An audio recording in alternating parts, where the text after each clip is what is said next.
Now we shall see question number 5. 2011-12 का AMU 11th entrance का question है AP का। क्वेश्चन में कह रहे हैं which of the following is not an AP। कौन AP नहीं है? ये जो चार आपके प्रोग्रेशंस दे रखे हैं कॉमा लगाकर, इसमें AP है कौन नहीं? तो बच्चों इस तरह के क्वेश्चंस में हम क्या वेरीफाई करते हैं, हम तीन टर्म अगर दे रखी हैं या उससे ज्यादा दे रखी हैं, हम कॉमन डिफरेंस देखते हैं बीच का। तो तीन टर्म होंगी तो एटलीस्ट दो बार कॉमन डिफरेंस आ जाएगा। दोनों अगर बराबर है, कॉमन डिफरेंस हर बार बराबर आ रहा है, तो इसका मतलब वो AP है। जरा सा इस वाले पहले वाले पोर्शन को देखिए। पहली टर्म हो गई 1 का स्क्वायर है। दूसरी टर्म क्या हो गई? 2 दूनी 4 माइनस 1 का स्क्वायर इज इक्वल टू 3। तो पहली हो गई 1 और दूसरी हो गई आपकी 3। तीसरी कौन सी हो गई? 3 3 9 माइनस 4 इज इक्वल टू 5। चौथी कौन सी हो गई? 4 चौक 16 माइनस 9 इज इक्वल टू 7। पहली और दूसरी का, दूसरी में से पहली घटाई तो डिफरेंस आया 2। तीसरी में से दूसरी घटाई तो भी डिफरेंस 2 आया। चौथी में से तीसरी घटाई तो भी डिफरेंस 2 आया। तो ये एक AP है। तो हमारा आंसर नहीं है ये।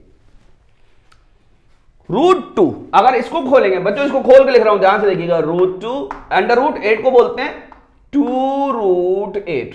ओके, रूट का मतलब स्क्वायर रूट। 18 3 तिया 9 दूनी 18 यानी के 3√2। और ये क्या चीज है? 4 चौक 16 दूनी 32 यानी 4√2। 2√2 में से एक √2 घटाया तो बचा 1√2, तो डिफरेंस आया √2।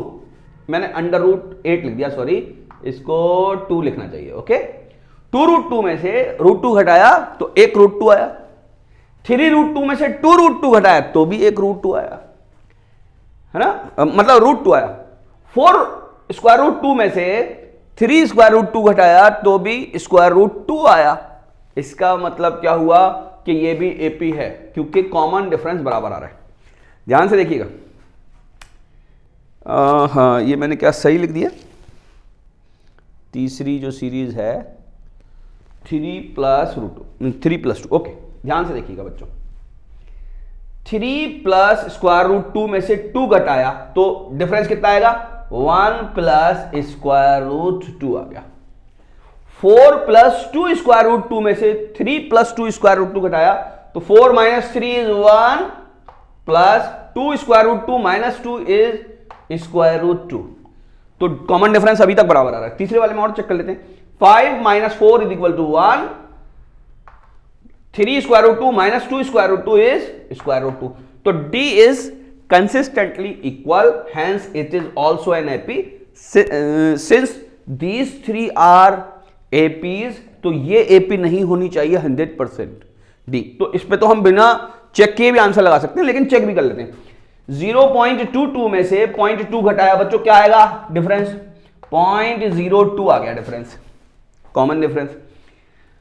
कॉमन डिफरेंस अब कॉमन ही नहीं रहेगा बेसिकली। 0.222 में से 0.22 घटाया तो अब आएगा 0.002। तो देखिए कॉमन डिफरेंस बदल गया, hence it is not an AP। इसको और चेक कर लेते हैं।